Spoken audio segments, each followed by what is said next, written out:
Hare Krishna,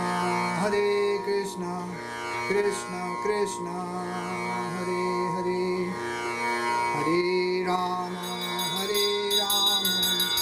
Rama Rama, Hare Hare.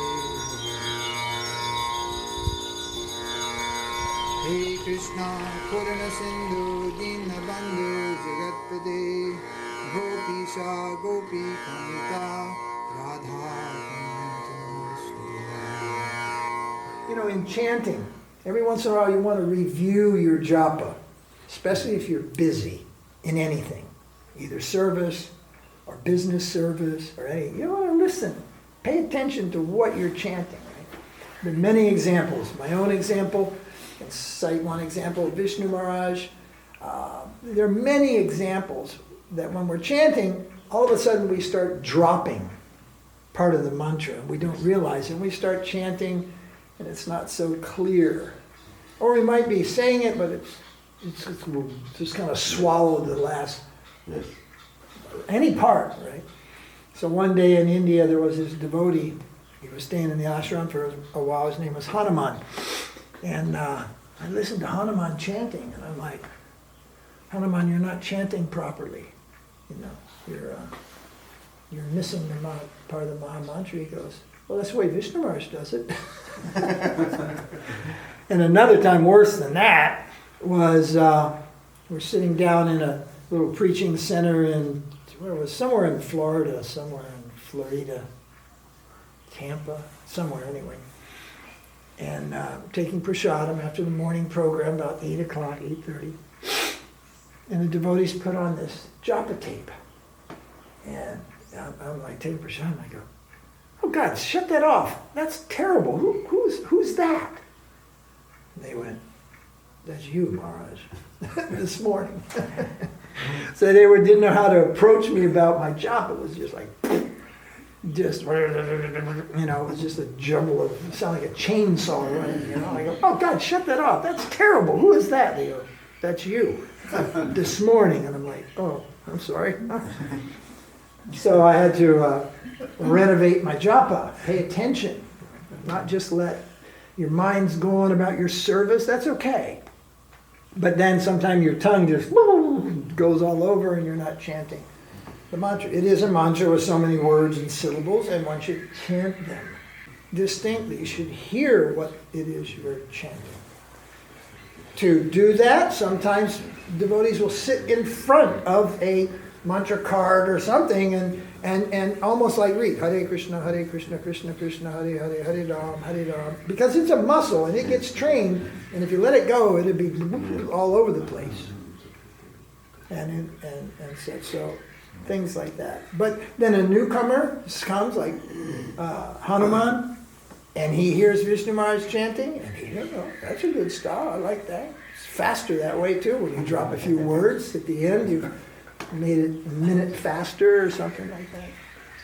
So there are many just like practical things to do, and one of those things is don't try to rush ahead too fast in anything.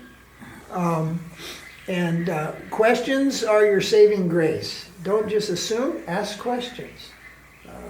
Ask questions of devotees who have possibly the experience that they can answer that question. And if they can't, they should be honest enough to say, well, I don't have the answer to that. I mean, I said to some of our guests the other day when we were taking prasadam, right, in Guanajuato, 3-hour class, then I said it in such a way they wouldn't get the wrong impression. I said, there is no question that you can ask me that I don't know the answer for. No question. No question.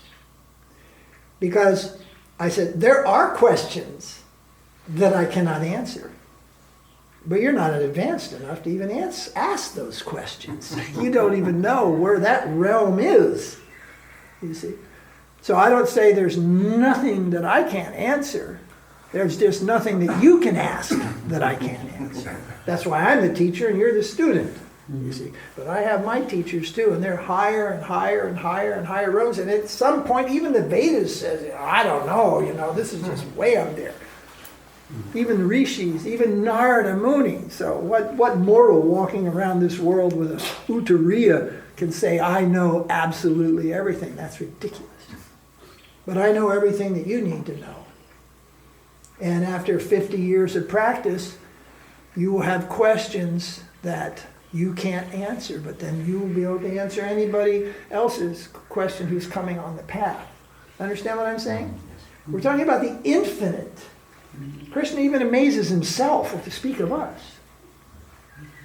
There are certain things about Gaur Leela which are just seem so simple, but they're so out there and so mystifying, and maybe it's always supposed to be that. It's like the final carrot at the end of the trail. Yes, you've now understood so many things, but there's something out there that's so attractive, but you can't just say, I conquered that.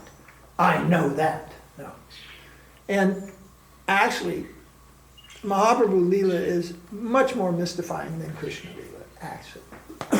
Easier to follow and more mystifying in the end.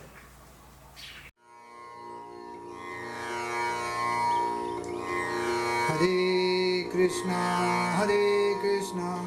Krishna Krishna, Hare Hare, Hare Rama, Rama Rama, Hare Hare. Hey Krishna, Purna Sindhu, Dinabandhu, Jagatpade, Gopisha, Gopi Kanta, Radha